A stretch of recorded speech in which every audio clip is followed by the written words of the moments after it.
अब आ गया एक क्लॉज रिबेट, जो कि पहले नहीं हुआ करता था नए वाले टैक्स रेजिम में, लेकिन उसको इंट्रोड्यूस किया गया क्योंकि उन्होंने उसमें कहा है कि अप टू 7 लाख के लिए रिबेट दिया जाएगा।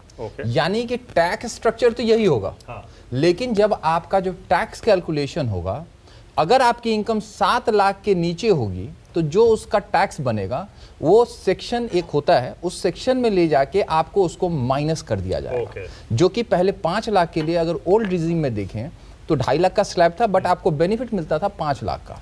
तो उसमें एक सेक्शन है जो रिबेट में बात करता है, और जो अमाउंट आपका टैक्स बनेगा वो उससे माइनस हो जाएगा। 87A की बात कर रहे हैं? यस। मैं सेक्शन इसलिए नहीं बात कर, बहुत लोगों को सेक्शन समझ में नहीं आता, तो मैं एक सिंपल वर्ड में बात करने की कोशिश कर रहा हूं। तो वो रिबेट अब 7 लाख के लिए इंप्लीमेंट कर दिया गया। स्ट्रक्चर यही रहेगा, आपका जो टैक्स स्लैब है, स्लैब 2.5 लाख से 3 लाख कर दिया गया, बट जो बैलेंस 4 लाख पे जो टैक्स बनेगा उसमें आपको रिबेट इंट्रोड्यूस कर दिया गया है, जिसकी वजह से जो टैक्स आपका बनेगा वो 0 हो जाएगा। यानी 7 लाख तक नए रिजीम में आपको टैक्स नहीं देना पड़ेगा।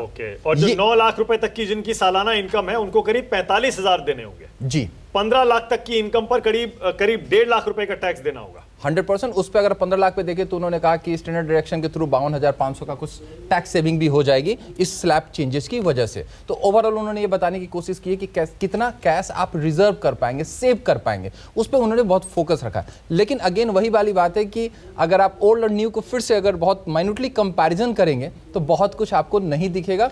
ओल्ड स्कीम अभी भी उसी की तरह से इफेक्टिव है, लेकिन अब गवर्नमेंट कोशिश कर रही है कि नई वाली स्कीम को ही प्रमोट की जाए, उसको आप आगे लेके जाने की कोशिश की जा रही है। ओके विपिन, कुछ क्लैरिटी अब क्लियर है? बिल्कुल अब क्लैरिटी है। जैसे हम लोग पहले बात कर रहे थे कि 7 लाख से ऊपर जाने पे क्या वो बेनिफिट रहेगा या नहीं रहेगा, तो अब वो बिल्कुल क्लियर हो गया कि अगर आपकी इनकम 7 लाख 1 रुपये हो जाएगी तो भी आपको पूरा टैक्स लगेगा, तब आपको 7 लाख तक का जो बेनिफिट दिया गया वो नहीं मिलेगा।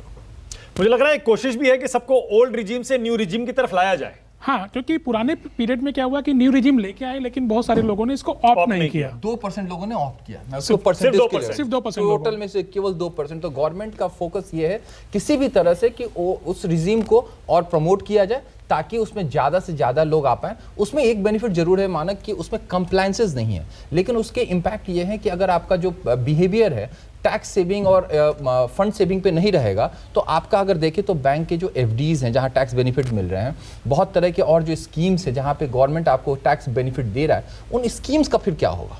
आने वाले टाइम में तो रिडंडेंट हो जाएंगे, एक तरह से बेकार हो जाएंगे। तो गवर्नमेंट मतलब सेविंग्स से लोग दूर जाएंगे, नए रिजीम में आएंगे। तो कहीं नहीं। क्या सरकार की कोशिश ये है कि लोग सेव करने के बजाय एक्सपेंडिचर इस पैसे को खर्चें? यस, खर्च करें, बाजार में पैसा आए, इकोनॉमी चले। लेकिन फिर ये तो दुधारी तलवार है, बहुत खतरनाक। क्योंकि हिंदुस्तान में तो हमें पता है सेविंग्स कितने इंपॉर्टेंट होते हैं। हमारे घर में पहले हम तो एनकरेज करते आए हैं सेविंग्स हमेशा। यस, हम अपने बच्चों फॉर रेनी डे। तो ये जो नमस्कार, मैं हूं मानक गुप्ता।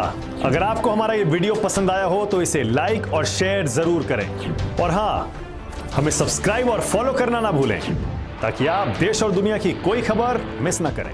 तो जुड़े रहिए हमारे साथ और देखते रहिए News 24।